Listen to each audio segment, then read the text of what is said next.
এই যে দেখতেছেন, এটা খুব পুরনো দিনে, অনেক পুরনো দিনে একটা মসজিদ।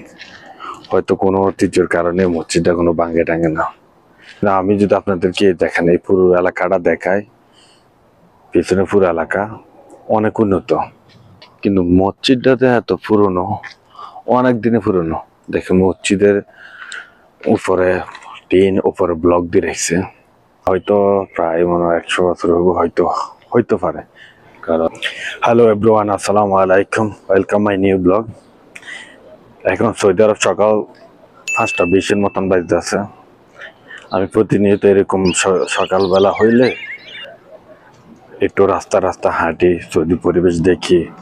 দেখুন, আজকে আপনাদেরকে দেখাবো সৌদির পরিবেশ দেখতে কেমন। সৌদি আরব, সৌদিদের বাড়িগাড়ি। আমি এখন যেখানে আছি সেটা একটা হচ্ছে সৌদিদের পাড়া।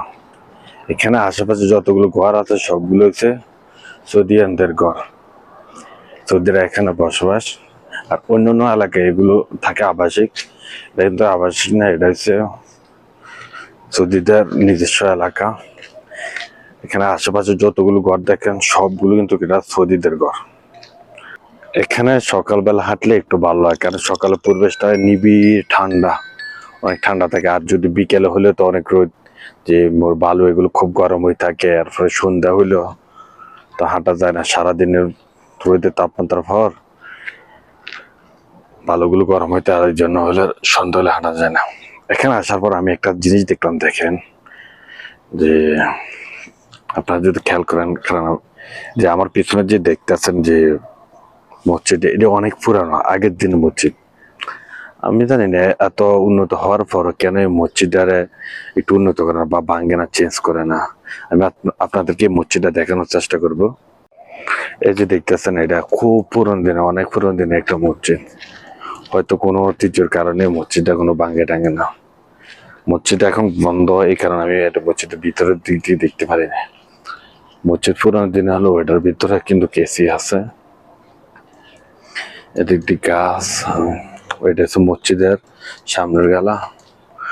সৌদি আরবে মূলত এরকম মসজিদ দেখে জানা না, দেখা যায় এরকম বললে চলে। আমি অনেকদিন পরে হঠাৎ করে এদিকে হাঁটতে হাঁটতে আসার পর দেখতে পারলাম এদিকে একটা মসজিদ। এটা হচ্ছে মাইক গুলো অনেক ছোট ছোট, আর এটা হচ্ছে মসজিদ। এটা মাইক গুলো যদি দেখেন অনেক ছোট ছোট, অনেক ছোট। সচরাচর সৌদি আরবে এরকম মসজিদ নাই বললে চলে। কেন জানি কি কারণে এই মসজিদটা রাখে দিছে বা ভাঙে নাই সেটা আমি জানি না। কিন্তু আমি যদি আপনাদেরকে দেখেন, এই পুরো এলাকাটা দেখাই, পিছনে পুরো এলাকা অনেক উন্নত। যদি পুরোটা এলাকা দেখে আমরা অনেক পুরনো, কিন্তু মসজিদটাতে এত পুরনো, অনেক দিনে পুরনো। দেখে মসজিদের উপরে টিন, উপরে ব্লক দিয়ে রেখেছে এদিক দিয়ে। আর এটা হলো মসজিদের সামনে প্রবেশের জায়গা।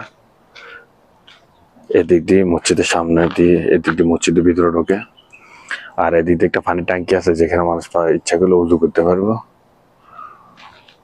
এদিক দিয়ে পানি ট্যাঙ্কি করে রেখেছে উজু করার জন্য। এদিক দিয়ে আসার পর এখানে এসে উজু করতে পারবো। ওদিকে মসজিদটা দেখলাম, আমি খুব অবাক হলাম, কেন ওই মসজিদটা এত অনেক দিনে পুরনো। হয়তো প্রায় মনে হয় 100 বছর হয়তো হইতে পারে। কারণ এত পুরনো না হলে তো ওই মসজিদটা থাকার কথা না। এই এলাকাটা দেখলে যেরকম অনেক উন্নত, কিন্তু মসজিদটা কেন ভাঙ্গা হলো না সে সম্পর্কে অবশ্য আমি কিছু জানি না। এখানে কেউ নাই। এখানে যদি কেউ থাকতো তাহলে তাকে জিজ্ঞেস করতাম, কেন এই অনেক পুরনো দিনের মসজিদ, এটা কেন মেরামত করা হয় না, বা এখানে এটা ভাঙে নাই কেন। এর জন্য আমি কাউকে জিজ্ঞাসা পারলাম না। এই জন্য আমার সৌদি আরবে কিছু কিছু জিনিস দেখলে হঠাৎ অবাক করার মতন হয়। অনেক পুরনো, এটাকে ভাঙে না, রয়ে গেছে। সৌদি আরবে শুধু একটা জিনিস অবাক লাগে, সৌদি আরবের বাড়ির সামনে যে গাড়িগুলো থাকে, আমার মনে হয় সৌদি আরবে যদি একটা পুরুষ থাকে, সেও একটা গাড়ি ব্যবহার করে। যদি এক ফ্যামিলিতে 4-5 জন পোলাপাইন থাকে, তারাও গাড়ি ব্যবহার করে। এত পরিমাণ গাড়ি, মানে এটা একটা বাড়ি, হয়তো এই বাড়িটা কয়জন থাকে বা বাড়ির সামনে দেখেন গাড়ি কতটি, প্রচুর প্রচুর পরিমাণ গাড়ি। জানি না তারা গাড়ি কেন ব্যবহার করবে না। এদেশে 300-350 মিলি পানি পাওয়া যায় 1 রিয়াল দিয়ে, আর 1 লিটার তেলের দাম আগে ছিল 1 রিয়াল, এখন হয়ে গেছে 2 রিয়াল। তো তারা মনে করে যদি গাড়ি ব্যবহার করি তাহলে তেলের দাম তো কম, আমার কোনো খরচ কম। অবশ্য ঠিকই, যদি আপনি সৌদি আরবে আপনি 1 কিলো যান, আপনাকে সর্বনিম্ন আপনি 5 রিয়াল তো গাড়ি ভাড়া দেওয়া লাগে। এখন তো 5 রিয়াল গাড়ি ভাড়া নেয় না, 10 রিয়াল। যেখানে যান আপনি উঠিয়ে নামলে 10 রিয়াল না। সেই হিসাবে প্রত্যেকে একটা গাড়ি, আমি মনে করি না এটা খারাপ কিছু। মানে এতে টাকা অনেক সেভ। গাড়ি থাকলে যে টাকা ব্যয় হচ্ছে না তা না, গাড়ি থাকলে তাদের টাকা আমি মনে করি সেভ। সৌদি গিয়ে এক একজনের বাড়ি দেখলে মনে হয় কোটি কোটি টাকা খরচ করে এক একটা বাড়ি তৈরি করে। সৌদিরা জাস্ট গাড়ি রাখার জন্য এরকম একটা জায়গা করে, ওপর একটা স্টিল দিয়ে ওপর দিয়ে একটা কার্পেট দিয়ে দেয়, আর এখানে গাড়ি রাখে। সিম্পল ভাবে কেউ গাড়ি চুরি করে না, কিছু করে না।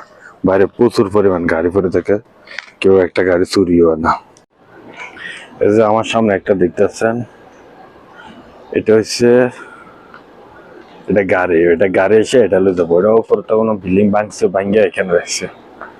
সৌদি আরবে একটা নিয়ম ভালো, আপনার যদি বিল্ডিং বাঁধেন আপনার জন্য এরকম একটা গাড়ি আসবে, গাড়ি নাম্বার 15 গাড়ি আসবে। আসলে আপনি সবগুলোকে এইরকম ভাবে স্টপ করবেন, স্তূপ করবেন, তারপর গাড়ি এসে এটাকে নিয়ে চলে যাবে। আর আমাদের বাংলাদেশে যদি এরকম একটু ভাঙতো, এই জায়গা পুরাটা ময়লা হয়ে থাকতো। সৌদি আরব সম্পর্কে আজকে আমার এতটুকু ছিল।